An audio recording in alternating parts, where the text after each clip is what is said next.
se tiene una ventaja que en la mayoría de instituciones, tanto públicas como privadas, los espacios de trabajo cuentan con cámaras de circuito cerrado que graban lo que ahí sucede. Entonces, muchos de los incidentes se logran resolver de esta forma a través de las grabaciones de los videos. Y de esa forma, en este caso, el tercero, que puede ser el jefe o el encargado, puede darle la razón a quien la tiene. Ahora, si vamos al aspecto ya eminentemente jurídico, pues la diapositiva nos dice que la prueba es esencial para el proceso. ¿Qué quiere decir esencial? Que no puede desarrollarse un proceso sin que exista prueba, porque de lo contrario estaríamos amarrando de las manos, hablando de una forma coloquial, estaríamos amarrando de las manos al juez, ya que no podría decidir a quién le asiste la razón. La demanda es la petición de sentencia y la sentencia es la resolución de la petición, razón por la cual la condición fundamental para que la sentencia esté, valga la redundancia, fundamentada es precisamente la prueba. ¿Se recuerdan que cuando estudiamos aspectos generales de la ley del organismo judicial, mencionamos que todas las resoluciones de los jueces tienen que tener una debida fundamentación? Este es un principio procesal, la debida fundamentación. ¿Qué quiere decir? Que una sentencia o una resolución de un juez no puede tener validez legal si no está fundamentada en aspectos de hecho, de derecho y en aspectos probatorios. Si no lleva esta fundamentación, obviamente un juzgado de mayor jerarquía va a dejar sin efecto cualquier sentencia o cualquier resolución que se emita, porque es necesario que esté fundamentada. Cuando hablamos de sentencia, que es la culminación del proceso, el acto por el cual se culmina el proceso y se materializa la decisión que el juez adoptó, ahí siempre va a entrar a valorarse la prueba. Es decir, todos aquellos elementos que sirvan para convencer al juez que una de las partes tiene razón. ¿Estamos claros hasta ahí en relación a la prueba? Si van surgiendo preguntas, las van planteando sin pena y las vamos resolviendo. ¿Vamos bien hasta ahí? Muy bien. Sí. Dentro del estudio de la teoría general del proceso, es importante conocer todo lo relacionado a la prueba. ¿Qué debemos de conocer? ¿Qué cosas se quieren probar? Segundo, ¿quién es el que debe probar? Tercero, ¿cómo se prueba? Cuarto, ¿qué valor tiene la prueba producida? Y quinto, ¿con qué se prueba? Es decir, la prueba como tal es una institución dentro del derecho procesal para lograr arribar a la resolución en una sentencia. ¿Qué es lo que se va a probar? Se va a probar nuestra petición, lo que le estamos diciendo al juez. Y pongamos un ejemplo. Si yo interpongo una demanda por incumplimiento de un contrato, yo tengo que probarle al juez que había una relación contractual con la persona a la que estoy demandando. Es decir, que esa persona estaba obligada a entregarme algún bien material a cambio de un dinero que yo le proporcioné. ¿Cómo lo voy a hacer? Pues a través del contrato que se haya hecho, a través de una promesa de compraventa, en donde se acredite que existe esa relación en donde yo estaba obligado a dar un dinero y la otra persona estaba obligada a entregarme una cosa o un bien. ¿Cómo más lo voy a demostrar?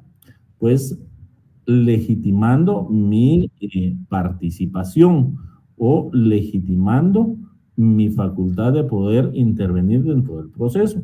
Porque recuérdense que hemos mencionado que para poder intervenir en un proceso tenemos que tener interés en el mismo. ¿De qué manera lo voy a probar? Con mi documento de identificación, que yo, el denunciante, soy fulano de tal, y de la misma forma se tiene que probar la identidad de la otra persona. ¿Quién es el que lo prueba? Pues en este caso yo tengo que acreditarle al juez que efectivamente existió el incumplimiento de ese contrato y lo voy a hacer a través de todos los medios de convicción que yo tenga. ¿Cómo se prueba?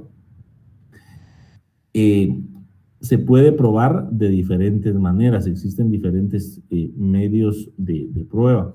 Pueden ser medios de prueba testimoniales, medios de prueba materiales, medios de prueba documentales, peritajes, etcétera. ¿Qué valor tiene la prueba producida? Pues la prueba que se produce en juicio va a valorarse de acuerdo a lo que se está pidiendo, es decir, tiene que haber una relación de congruencia entre lo que yo estoy pidiendo y la prueba que estoy ofreciendo. ¿Y con qué se prueba? Pues ya dijimos que con todos los elementos de convicción lícitos que se puedan aportar a un proceso. Hay algunas limitaciones en la ley en donde hay alguna prueba que pudiera presentarse, pero que va a carecer de valor legal por varios aspectos, porque se obtuvo de manera ilegal, porque se incorporó de manera ilegal o porque nació viciada. Es decir, la prueba tiene que cumplir requisitos formales y de fondo para que el juzgador pueda entrar a valorarla y a conocerla. Hay una, les voy a dejar acá dos definiciones de la prueba. Lo que creo que no les dejé aquí es quiénes son los autores, pero está entre comillas. Por lo tanto, estas son definiciones de un autor, no son definiciones propias, para que quede claro. Como instrumento, la prueba dice que esta es una definición, puede ser que les venga, diga si es falso o verdadero, que esta definición se refiere a la prueba.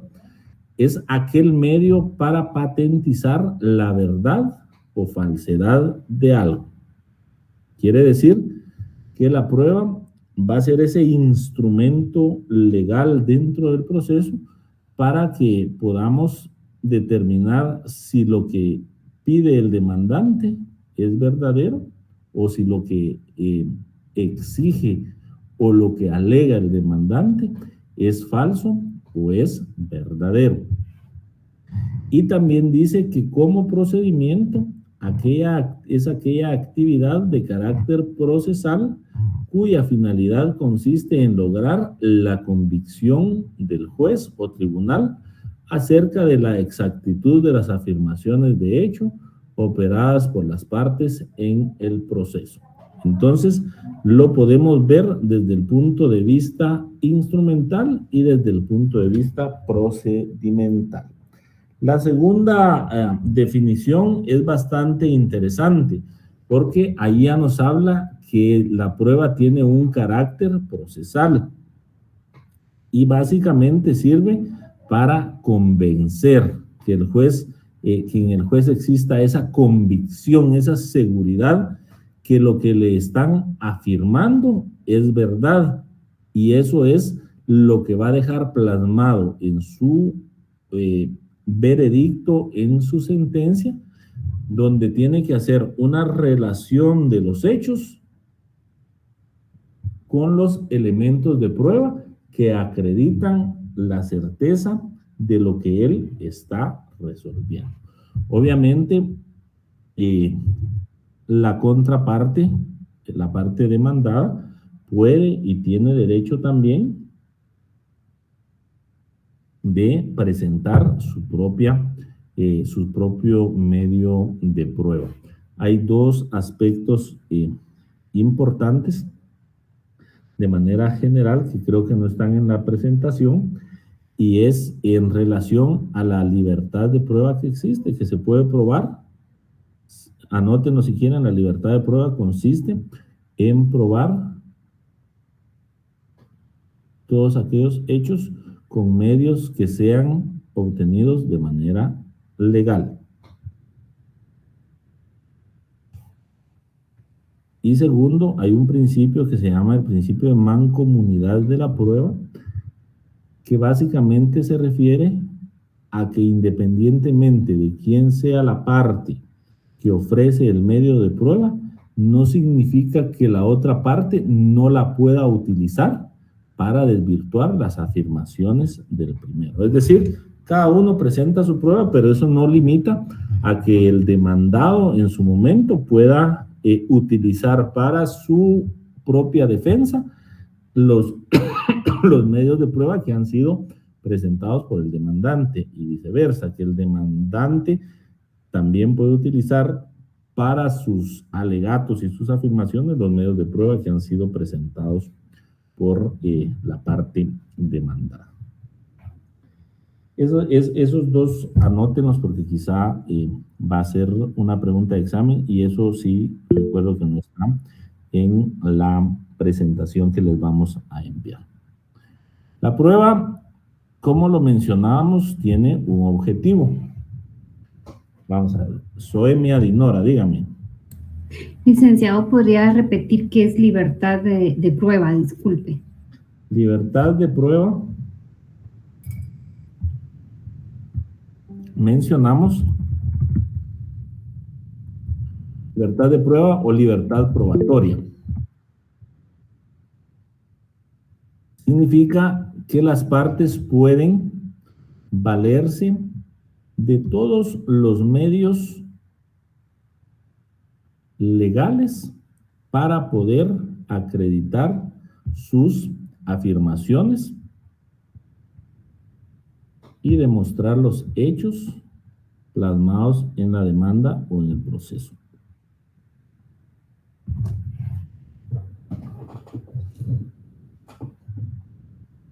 ¿Estamos claros con la libertad de prueba, libertad probatoria? Y el otro tema que les dije, vamos a ver si lo anotaron, ¿cuál fue? El principio de mancomunidad. Muy bien, mancomunidad de la prueba. ¿En qué consiste este principio? Los dije también. ¿Alguien que lo haya anotado que nos lo explique?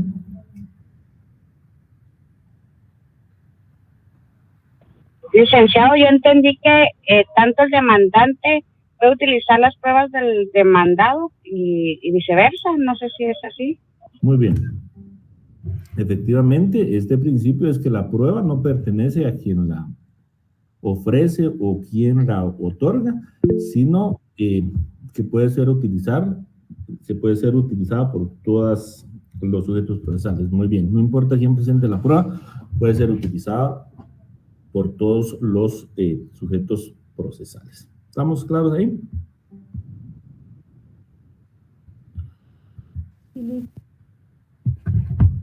Decíamos que el objeto de la prueba es que las partes demuestren sus afirmaciones y traten de convencer al juez, porque hay principios generales de derecho probatorio que todo lo que se afirma en juicio debe ser probado y demostrado.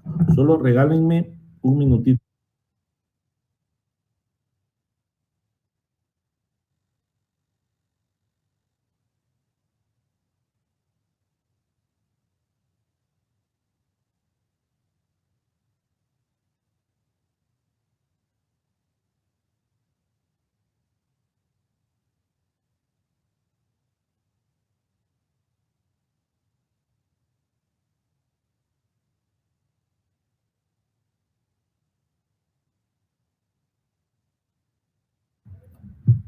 Muy bien, vamos a continuar.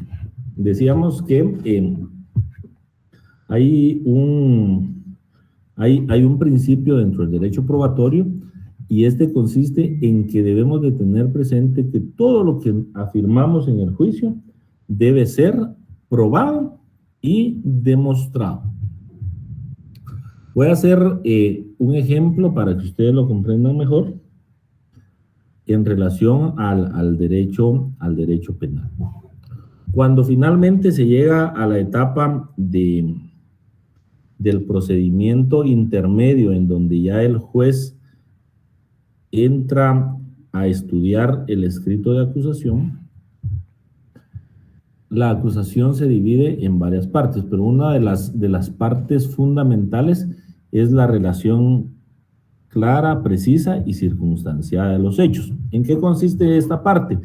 Es la parte en donde le indicamos al juez todas las circunstancias de tiempo, lugar y modo en que se cometió un hecho delictivo, que se cometió un delito.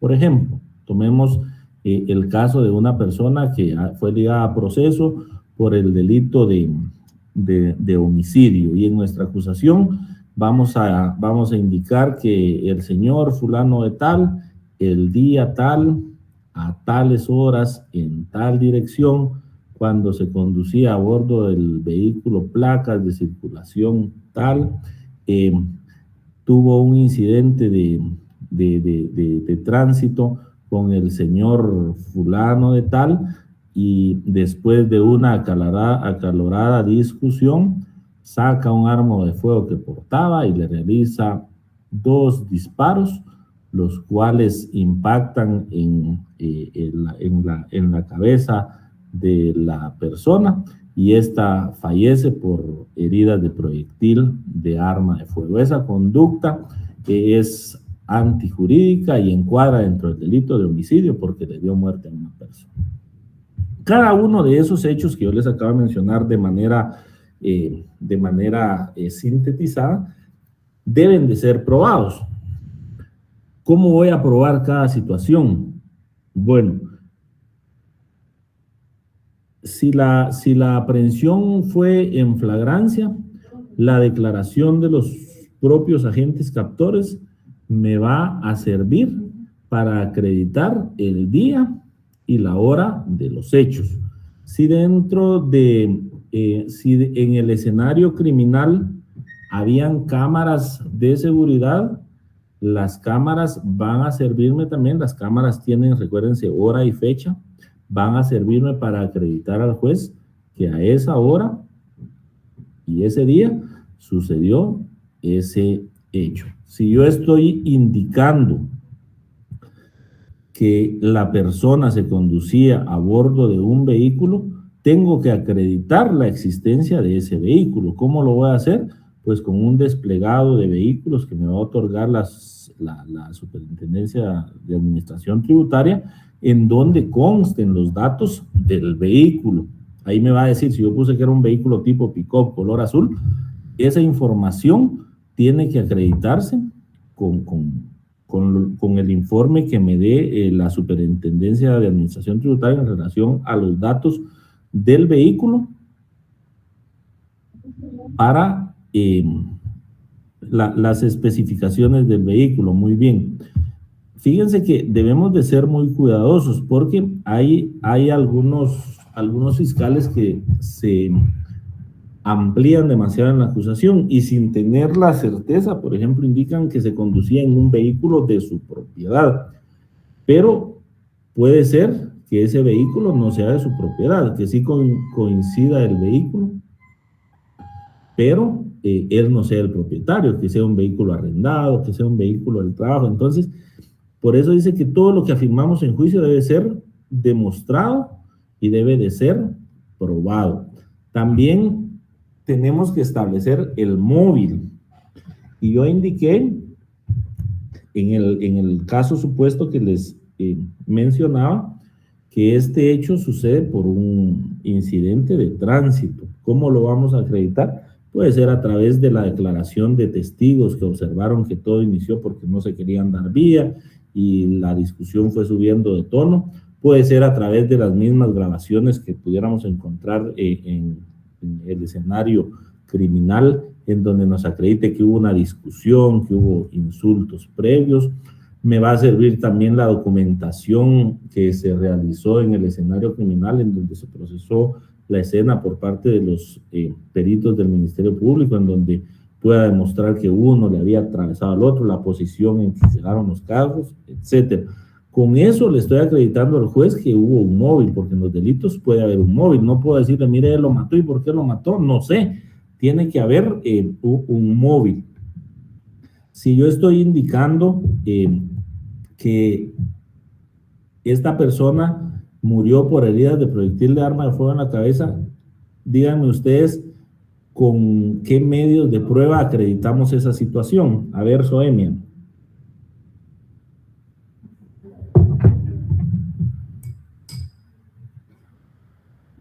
Licenciado, ¿me puede repetir la pregunta?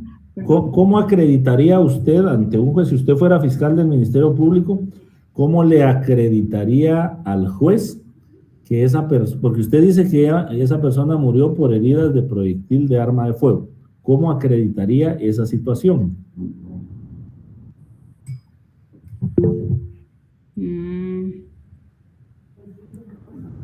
Lo que dice tal vez ahí el compañero Adán sobre la autopsia del INASIF. Muy bien. Con la necropsia, el protocolo de necropsia que va a extender el INASIF. ¿Y con qué otro documento se va a demostrar que esa persona falleció?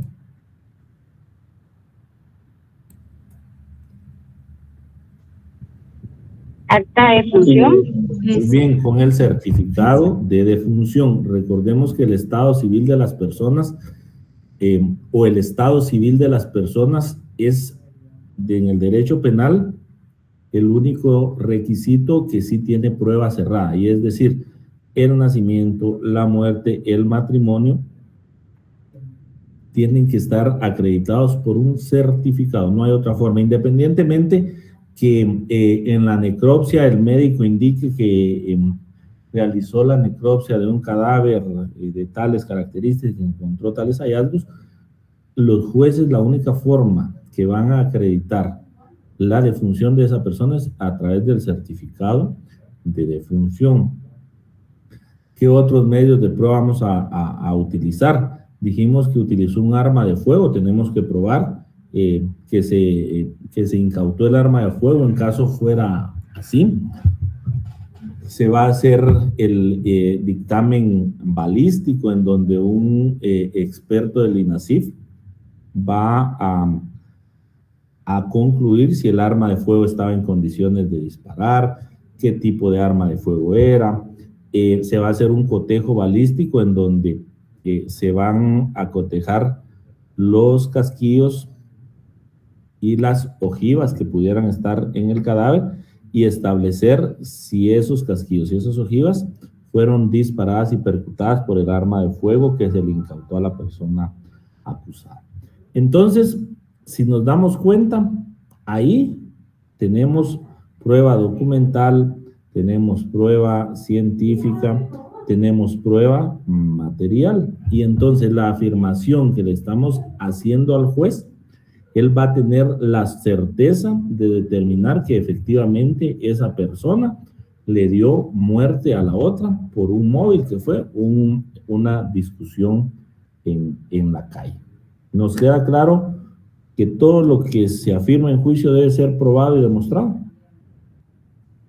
Y yo les pongo perdonen que en la mayoría de ejemplos lo hago con derecho penal porque es la rama en la que yo tengo experiencia y no me gustaría incurrir en algún error mencionando alguna forma probatoria en otra de las ramas y que fuera incorrecto. Pero cada uno de esos el derecho probatorio de la rama específica, ustedes lo van a ver en el curso que les corresponde. ¿Vamos bien hasta ahí? ¿Tienen dudas, preguntas? Todo bien, gracias. Muy bien. Vamos a ver qué tipos de prueba existen. Las pruebas pertinentes y admisibles. Fíjense que mencionamos que al juez las pruebas le van a dar la certeza si los hechos o lo plasmado en la demanda se desarrolló de la forma en que estaba planteado por el demandante. Entonces, pruebas pertinentes son todas aquellas que versan sobre proposiciones y hechos que son objeto de demostración. Quiere decir que esas pruebas efectivamente tienen relación con los hechos que estamos indicando en la demanda y que van a servir para demostrar esas proposiciones. Y están las pruebas impertinentes, que son las que no tienen ninguna relación con los hechos que queremos probar. Tomemos el ejemplo del caso penal que les acabo de mencionar, en donde, por ejemplo, el Ministerio Público ofrece como medio de prueba la declaración testimonial de la esposa de la víctima. Pero cuando el juez, dentro del ofrecimiento de prueba, establece si esa prueba va a ser pertinente o impertinente, el Ministerio Público indica: la declaración de la señora fulana de tal va a servir para demostrar la participación del acusado en el delito. Pero si la señora no acompañaba al fallecido, si la señora estaba en su casa y lo que ella sabe es lo que vio en las noticias o lo que le contaron, ¿esa prueba sería pertinente o impertinente? Impertinente. Es impertinente porque aun cuando ella sea esposa de la víctima, a ella no le constan los hechos que el Ministerio Público está endilgando al acusado. Entonces debemos de ser muy cuidadosos que la prueba vaya íntimamente relacionada con las afirmaciones que estamos haciendo. También existe otro tipo de pruebas que se llaman las pruebas admisibles y las pruebas no admisibles. Las pruebas admisibles son aquellas que son idóneas para acreditar un hecho. Es decir, idóneo es que es ideal para acreditar un hecho. Y las pruebas inadmisibles son aquellas que no son apropiadas o no tienen relación con el hecho que se pretende acreditar. Y les voy a poner otro ejemplo en relación a un testigo que sería no admisible porque no se puede acreditar con su declaración el hecho que pretendo probar.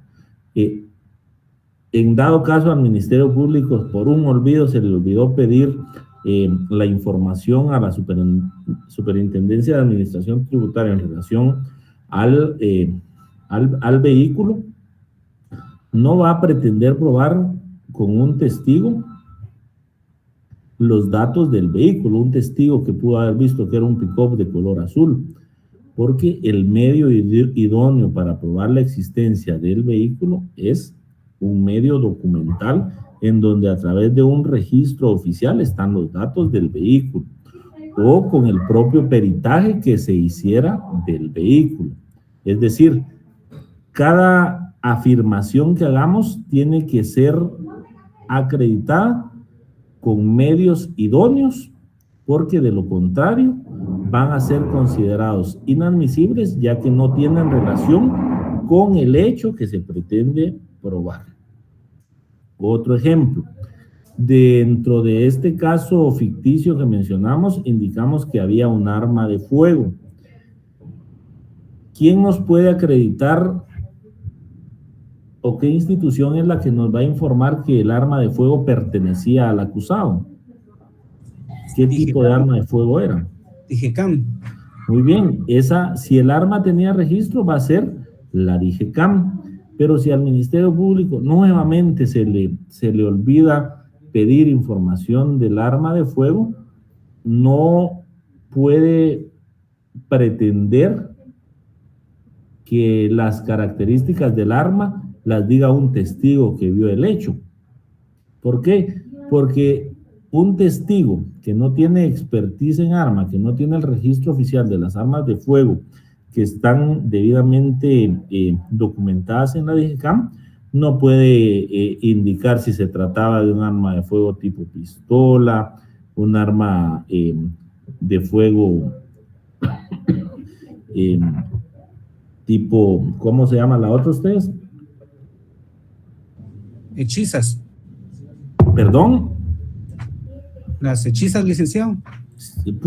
Bueno, lo que pasa es que un arma hechiza no va a tener registro.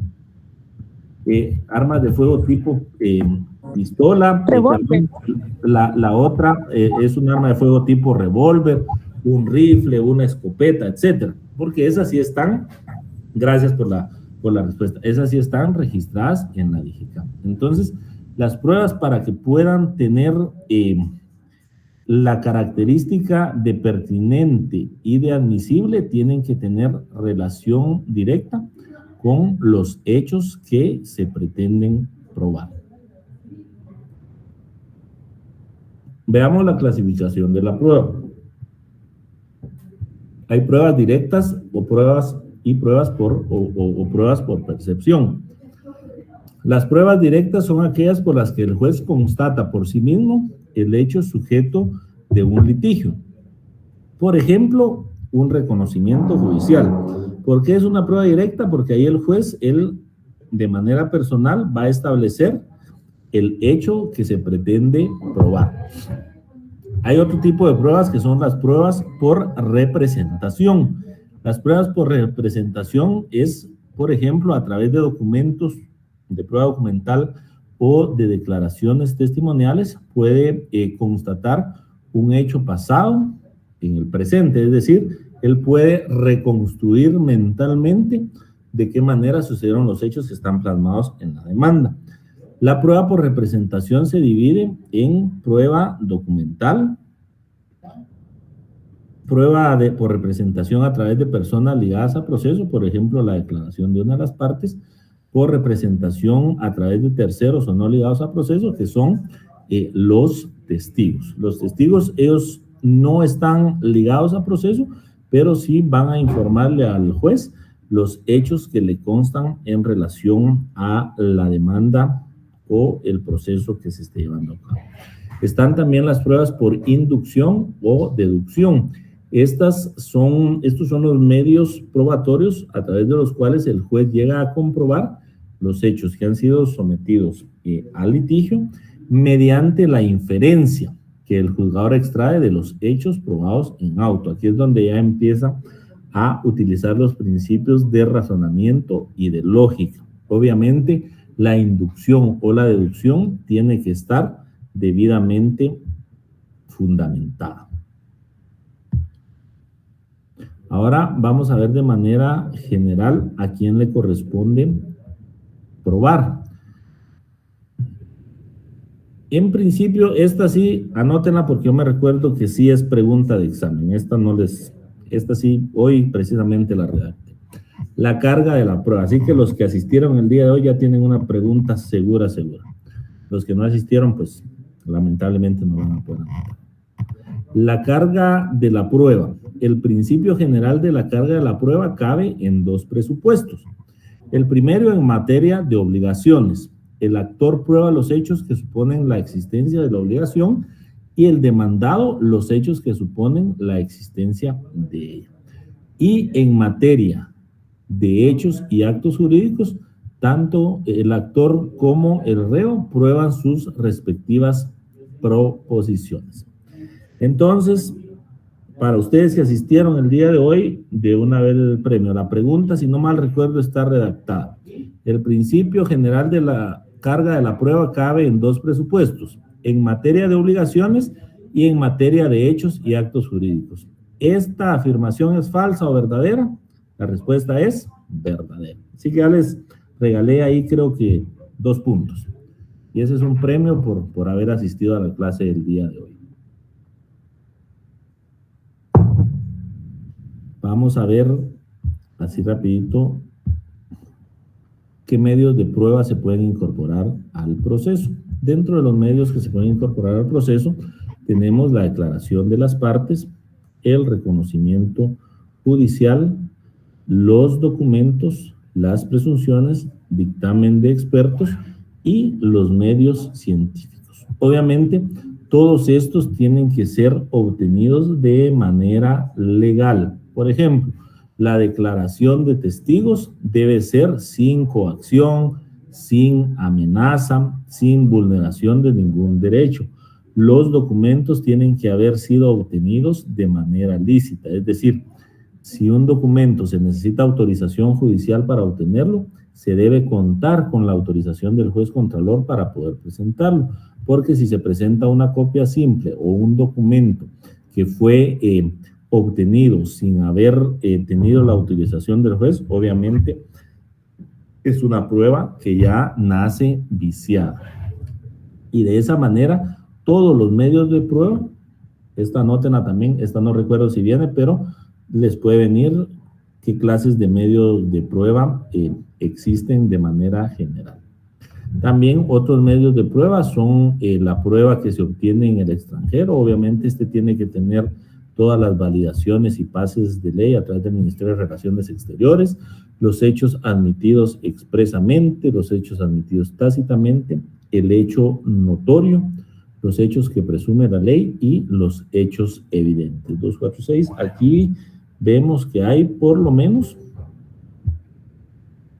12 medios de prueba que pueden incorporarse al proceso. Ustedes me preguntan, ¿hay más? Sí, hay más porque existe libertad probatoria. Cualquier medio que sirva para convencer al juez que sea de lícita procedencia puede incorporarse al proceso para probar estas afirmaciones. ¿Tienen alguna duda en relación a la prueba? Carlos Roberto. Sí, licenciado, buenas noches. Una pregunta, en el caso de que ellos estén utilizando un vehículo que es robado, pero en el momento no ha sido hecha la denuncia del robo, ¿qué pasa con el propietario del vehículo? Bueno, eso en la propia investigación va a establecer si efectivamente el vehículo fue robado. Si la persona propietaria del vehículo, él indica que le había sido robado, pero no presenta la denuncia, no se le va a vincular directamente al homicidio, en este caso porque fue un hecho de tránsito, pero sí se le puede iniciar un proceso por algún tipo de encubrimiento propio, o sea, un proceso aparte, porque es común que cuando un vehículo, un arma de fuego es utilizada en un hecho delictivo, las personas responsables de la posesión y de la tenencia lo que hacen es presentar una denuncia. Muy bien, la denuncia debe ser inmediata, eso deben tener ustedes claro. Si nos roban un vehículo, si perdemos un arma o la extraviamos, la denuncia debe ser inmediata, porque si lo hacemos después de un hecho delictivo, que es lo que hacen muchas personas, lo que hace es despertar más sospechas de la posible participación de la persona. Puede ser llevado a proceso, en el ejemplo que les da, digamos, por algún tipo de encubrimiento, ¿verdad? Por haber, no sé, por haber incumplido con presentar la denuncia, etcétera. Pero en vehículos, armas de fuego, documentos, la recomendación es que ustedes la denuncia la presenten de manera inmediata, porque incluso sus documentos pueden utilizarlos para estafar a alguna persona. Y si no tenemos constancia que ese documento fue robado, pues obviamente los responsables del mal uso que se haga de esos documentos vamos a ser nosotros. ¿Alguna otra pregunta? Gracias. Manuel. Licenciado, una pregunta.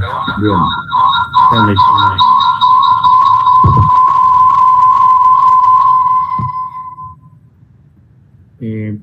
Disculpe el micrófono.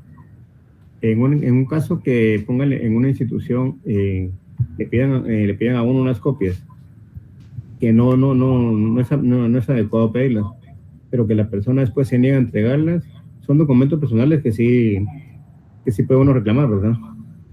No, pero copias de sus documentos para alguna gestión. Sí, es una gestión que era solicitada nada más, pero la persona la solicita y no estaba en su idea de pedirlas, pues, sino que únicamente era solo para un trámite que necesitaba él utilizar eso, una petición, pero ella le pide todo el proceso que se lleva antes en el momento.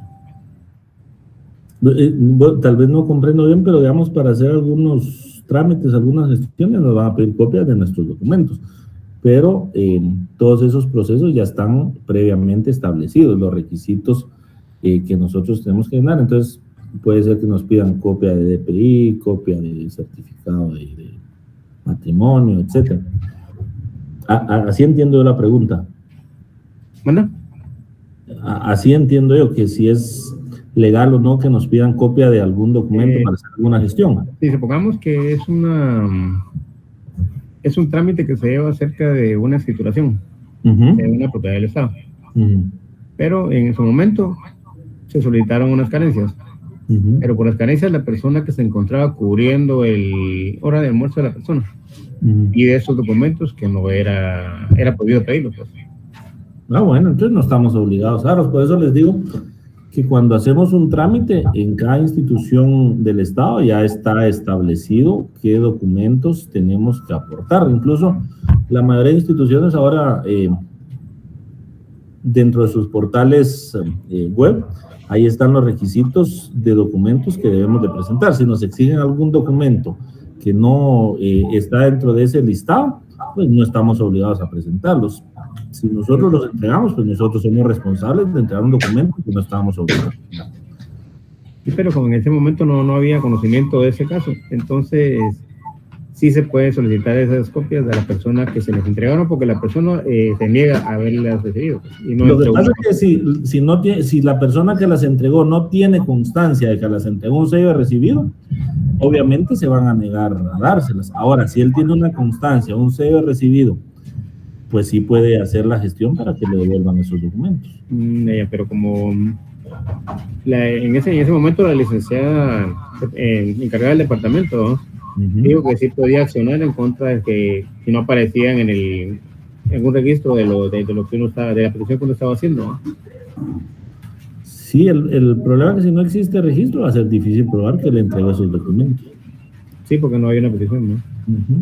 ¿Muy bien? Sí, únicamente necesito. Muy bien. El día viernes les voy a enviar la presentación del día de hoy y la del día viernes para que ya puedan estudiarlo. Si me da tiempo, se la envío a Miguel Ángel mañana para que les adelante la del día de hoy, que contiene lo del derecho probatorio. ¿Sí, Herbert?